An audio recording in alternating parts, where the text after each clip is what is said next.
Yeah, mapapasabak yung kutsilyo natin dahil medyo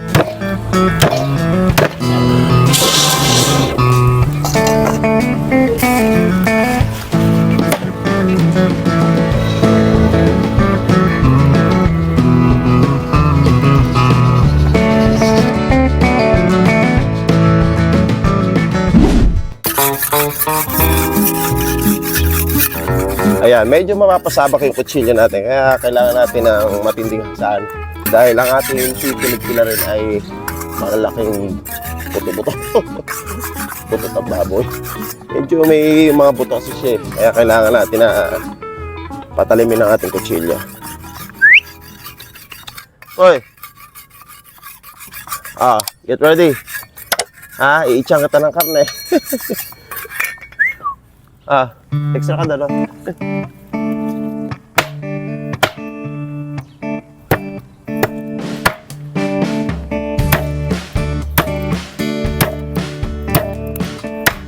Hindi yata ubra yung ating kutsilyo Manipis kasi itong kutsilyo ko, ayan Pero may backup tayo. Ganun pa man, ayan. Kailangan ng bolo o gulok. Tawag dito sa aming lugar, gulok. Sa ibang lugar ang tawag nila itak, pero dito sa aming gulok. In English, bolo. Pag talaga may buto, kailangan ay medyo makapal yung pangtaga mo. Ito, gulok yan. Sa pagluluto ng ulam ng may sabaw, siyempre mas masarap ang buto-buto. At ngayong araw, hindi basta buto-buto ng baboy ang ating iluluto. Ito yung bahagi ng baboy na pinakamasarap o pinakamalinamnam. At siyempre, hindi magsasapal. Nako, ayan, nalamata na si Kuya Jay.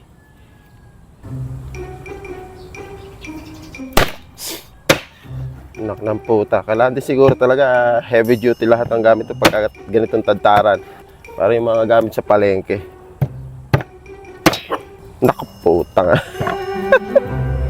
Nasira ng tuloy. Ay naka. Sira na. Napuwerse. Kuya Jay, sorry.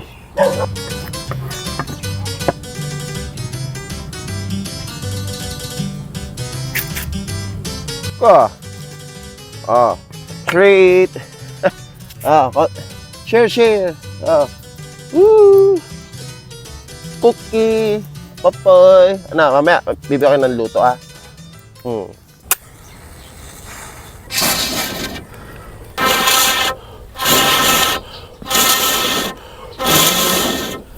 Yan, malagablab na.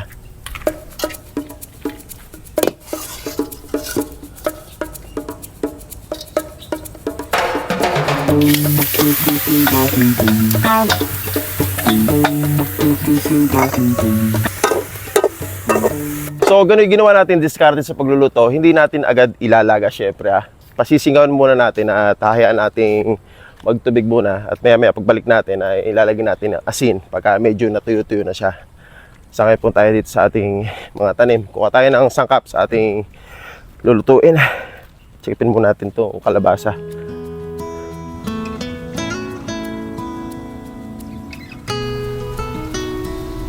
At ngayon, kuha na nga tayo ng ingredients natin. Kuha tayo ng gulay na ilalagay natin sa ating nilaga.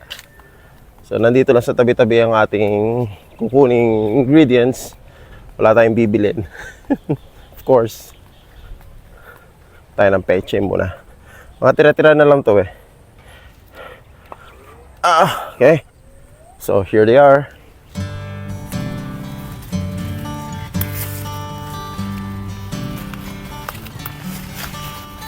Ayan, kukunin natin lahat. Dahil lipas naman na gamit na natin lahat. Ito na lang. Lalagyan natin lahat sa nilaga. At kaya tayo ng sibuyas.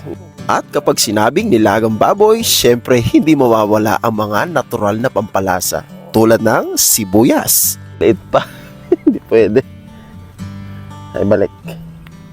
At dahil hindi pa sapat ang gulang o laki ng bunga ng aking tanim na sibuyas, dadahunan na lang muna natin. At syempre, titiyakin naman natin na magkakalasa ang sabaw natin sa pamamagitan ng mga dahong ito. Ayan, okay na siguro to. Marami-rami na rin to. At alam nyo ba, ito ang best partner sa ating nilagang baboy na yung part hindi basta yung ordinary part ng baboy, kundi yung buntot. Ito, nakita, kulitis. Ayan. Napakasarap ito. Promise. Ayan, sira na nga siya actually. Nahayop din.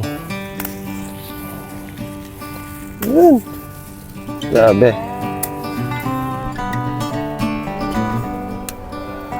Ayan, pwede na siguro isa rito. Tara na, baka masyado nang malambot yung ating pinalalambot ang baboy. Parang redundant. Masyado nang malambot. Okay, ulitin ka.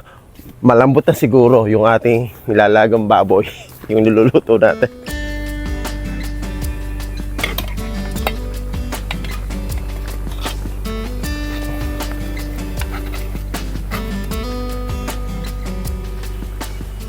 Ayan, tingnan nga natin kung pwede na. Tender na. Lambot. Balatan natin yung papaya. Gasa natin yung magulay. Sa pagluluto ng putahing ito, nilagang baboy, ay mayroong kalayaan na mamili o kung naman nais mong ilagay na gulay sa iyong niluluto. Maaari mo itong lagyan ng sayote, saging, kamote o patatas at syempre mais. Ano pa nga ba pwedeng ilagay? In other words, cooking of this kind of food is not a hard and fast rule. Ibig sabihin, pwede mo nga ilagay lahat ng gusto mong ilagay na gulay. Nasa sayo na yon.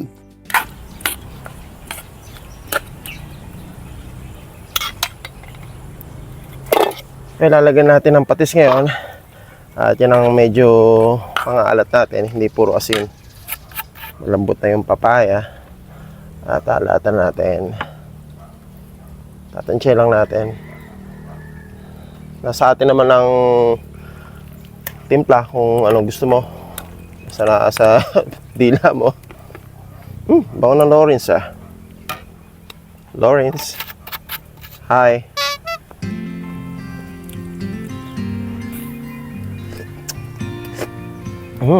Konti pa para kay Lawrence.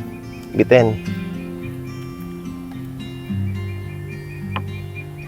Ayan.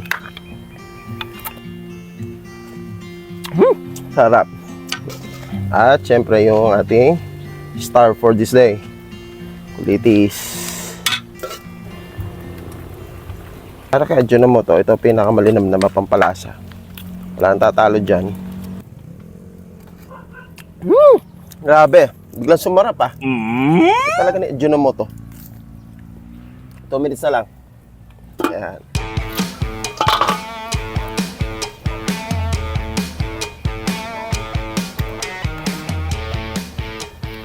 Okay, ito na ang buntot. Unahin ko siya. Inat. Grabe. Ito talaga yung lasa ng buntot ng baboy. Yung part ng ayan, buntot. Hindi yung pinakabuntot tayo, yung bahagi ng buntot. At ito rin mismo buntot, masarap. Wala siyang laman mas. Wala siyang taba. Taba ba to? Balat lang yata. Tama-tama ito sa panahon natin. Mahangin, may amihan na. Kaya yung mga nilagang ganito, perfect sa ating putahe. At ito yung kulitis. Ibang-iba siya sa mga dahon-dahon na lalagyan natin sa mga ulam natin. Itong kulitis. Napakasarap. Talo yung pechay. Kahit may pechay siya. Siyempre, hindi nagpapalugi yung pechay. Green na green, no? Naka pala. Ito pa eh. Ito pa. Ito pa. Alright, so don't forget to subscribe to this channel. Consider subscribing. And this is One Yard. Lamig.